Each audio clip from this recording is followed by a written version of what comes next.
ശരിക്കും ജേണി തുടങ്ങിയ ശരിക്കും പറയുകയാണെങ്കിൽ ഞാൻ അഭിനയം തുടങ്ങുന്നത് 95-ലാണ്. അതിനു മുമ്പ് അസിസ്റ്റന്റ് ഡയറക്ടറായിരുന്നു. 95-ലും അസിസ്റ്റന്റ് ഡയറക്ടർ കം ആക്ടറായി. എന്നുവെച്ചാൽ അഭിനയത്തിലേക്ക് കൂടുതൽ ശ്രദ്ധ. അത് കഴിഞ്ഞ് ശരിക്കും അവിടെ നിന്നാണ് കൊച്ചു കൊച്ചു വേഷങ്ങൾ ചെയ്ത് പിന്നെ മെയിൻ ശരിക്കും ഏഴരക്കൂട്ടം എന്ന് പറഞ്ഞൊരു സിനിമ. അപ്പോൾ ശരിക്കും ആദ്യം ചെയ്യുന്നത് എന്നോട് ഇഷ്ടം.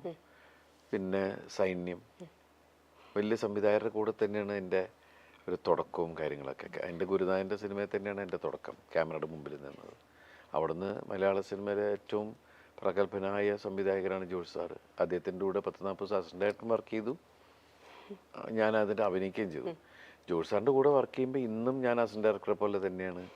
കാരണം നമ്മൾ ആ വലിയ ഗുരുസ്ഥാനത്ത് കാണുന്ന അത്രയും അപ് ടു ഡേറ്റ് ആയിട്ടുള്ളൊരു ഡയറക്ടറാണ്. അപ്പം അവിടുന്ന് പിന്നെ അതിന് ശേഷം ഗുരുനാഥൻ്റെ പടത്തിൽ തന്നെ ഹീറോ ആയിട്ട് അഭിനയിച്ചു, ഈ പുഴയും കിടന്ന്. പിന്നെ അതിനു മുമ്പ് സല്ലാപം കിട്ടി. അതിൽ 2 ഹീറോസ്, ഞാനുണ്ടായിരുന്നു, മനോജ് ഉണ്ടായിരുന്നു. അപ്പോൾ ശരിക്കും പറഞ്ഞാൽ അവിടുന്ന് ഇങ്ങനെ നോക്കുന്ന സമയത്ത് വ്യത്യസ്തമായിട്ടുള്ള ഒരുപാട് കഥാപാത്രങ്ങൾ ചെയ്യാനുള്ള അവസരം കിട്ടി.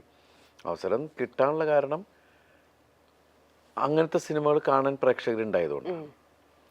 അപ്പോൾ എനിക്ക് കമ്മിറ്റ്മെൻറ്റ് ശരിക്കും പറഞ്ഞ ഓഡിയൻസിനോട് തന്നെയാണ് എൻ്റെ ജീവിതത്തിൽ കമ്മിറ്റ്മെൻറ്റ്. എനിക്കെല്ലാം സിനിമയാണ്, എനിക്കതെല്ലാം തന്നത് സിനിമയാണ്.